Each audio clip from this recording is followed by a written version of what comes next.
내 가정을 망친 상간자의 가족 또는 회사 사람에게 불륜 사실을 폭로해서 얼굴을 못 들게 다니게 하고 망신을 주고 복수하고 싶다는 생각을 많이들 하시는 것 같습니다. 하지만요, 잘못하면 오히려 상간자에게 고소를 당하고 전과자가 될 수 있으니까 주의하셔야 돼요. 내가 피해자인데 왜 내가 고소를 당하냐, 이렇게 생각하시는 분들도 있을 거예요. 오늘 그 이유를 정확히 알려드리겠습니다. 안녕하세요. 이혼 전문 변호사 최선혜입니다. 상간자 소송 하다 보면요, 배우자가 바람핀 사실을 알게 된 후에 가정도 파탄이 나고 그 쇼크로 회사 생활도 제대로 하지 못하는 분들을 의외로 많이 볼 수 있어요. 그런데 내 가정을 이렇게 망가뜨렸으니까 상간자도 평생 얼굴도 못 들고 다니게 복수하고 싶은 마음에 회사에 찾아가거나 상간자 가족에게 찾아가서 불륜 사실을 폭로하고 싶다, 이런 생각을 많이 하시고요. 아니면 상간자에게 불륜 사실을 알려서 망신을 주겠다, 이렇게 위협하시는 경우도 많습니다. 하지만 너무 분한 마음에 그렇게 했다가는 상간자로부터 형사고소를 당하고 전과자가 될 수 있는데요. 그러면 어떤 죄에 해당하냐? 불륜 사실을 회사에 알리겠다, 너 아이가 다니는 학교에 플랜카드를 걸어서 망신을 주겠다, 이런 말을 했다면 실제로 이런 행동을 하지 않아도 협박죄에 해당할 수 있어요. 만약에 알리고 싶지 않으면 돈을 얼마 내놔라, 이렇게 하는 경우에는요, 공갈죄에 해당할 수 있습니다. 그리고 SNS에 배우자의 불륜 사실을 알렸다면 사실적시 명예훼손죄에 해당이 돼서 처벌받으실 수도 있어요. 물론 이 영상을 보시는 많은 분들이 불륜 남녀가 무슨 훼손될 명예가 있냐, 이렇게 얘기를 하실 거예요. 아무리 사실이라도 공연히 사람의 명예를 훼손하게 하면 명예훼손죄에 해당됩니다. 나라에 따라 사실적시 명예훼손은 범죄가 안 되는 경우도 많아요.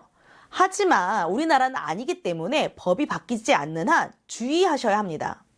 명예훼손의 여부 중 가장 쟁점이 되는 것은 공연성이에요.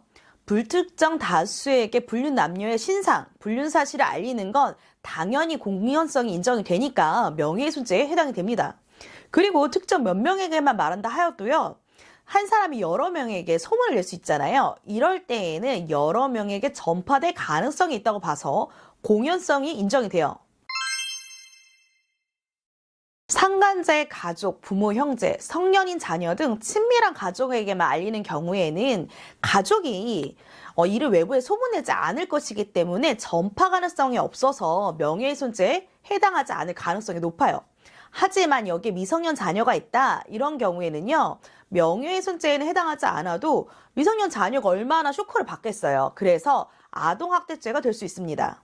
좁은 의미의 가족이 아니라 친인척까지 다 있었다, 이런 경우에는요, 긴밀하고 친한 관계까지 아닌 경우도 있을 수 있기 때문에 소문낼 가능성이 존재하겠죠.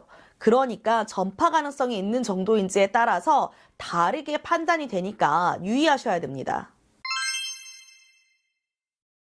인터넷 검색을 통해 인사과나 감사실에 불륜 사실을 알리는 것은 명예훼손죄에 해당하지 않는다라는 글을 보고 회사 인사과에 무작정 전화를 하시는 분들이 있는데요. 통상 품위유지 위반 등에 해당하면 징계 사유가 될 수 있겠죠. 그래서 징계 처리를 요구하면서 관련자에게, 그러니까 인사과나 감사과에 이를 알리는지 여부에 따라 그 명예훼손이 될 수도 있고 아닐 수도 있습니다. 취업 규칙상 업무상 취득한 그 피해자의 사적 문제 등을 대외적으로 누설하는 것을 금지하는 경우에는요, 전파될 가능성이 없기 때문인데요.